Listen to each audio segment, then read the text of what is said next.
भारत आणि चीनला नरक म्हणणाऱ्या अमेरिकेला इराणने कसा झटका दिला की स्वतःला महासत्ता म्हणवणारी अमेरिका आज हॉर्मुझ खाडीकडे नजर टाकताना 10 वेळा विचार करते.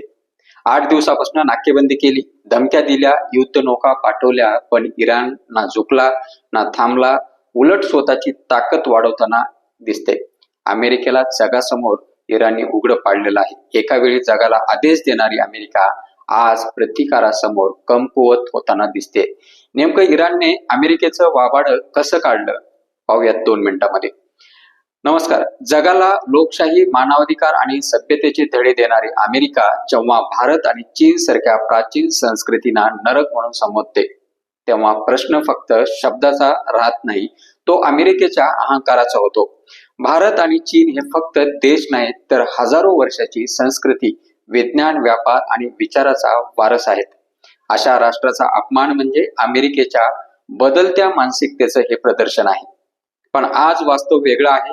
एकेकाळी जगावरती दबाव टाकणारी अमेरिका आता स्वतःच आव्हानासमोर उभी आहे आणि व्याकुळ होताना दिसते. इराणचं उदाहरण घ्या. अमेरिकेने वर्षानुवर्षे इराणवरती निर्बंध लादले, व्यापार रोखला, तेल विक्री थांबवण्याचा प्रयत्न केला. उद्देश एकच होता की इराणने गुडघ्यावरती यावं आणि न्यूक्लिअर ऍक्टिव्हिटी थांबवावी. पण परिणाम उलट झाला. इराण कोसळलं नाही, उलट अधिक मजबूत बनलं. स्वतःची क्षेपणास्त्र क्षमता वाढवली, ड्रोन तंत्रज्ञान विकसित केलं, प्रादेशिक प्रभाव वाढवला आणि अमेरिकेच्या दबावासमोर झुकण्यास त्यांनी थेट नकार दिला.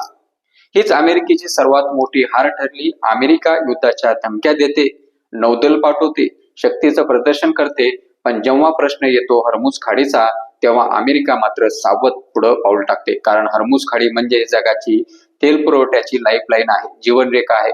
तिथे संघर्ष झाला तर तेल बाजार हादरेल, अर्थव्यवस्था डगमगेल आणि जगभर त्याचा परिणाम पाहायला मिळेल, हे अमेरिकेलाही माहिती आहे. म्हणून अमेरिका आवाज मोठा करते, पण पाऊल जपून टाकते. आज परिस्थिती बदललेली आहे. रशिया उभा आहे, चीन मजबूत आहे, भारत स्वाभिमानाने बोलते आणि इराण अमेरिकेला उघड आव्हान देते आणि याचा थेट फटका अमेरिकेवरती पण होते. म्हणून आजचा संदेश स्पष्ट आहे. धमक्या देऊन देश झुकत नाहीत, नाकेबंदी करून राष्ट्र थांबत नाहीत आणि अपमान करून संस्कृती लहान होत नाही.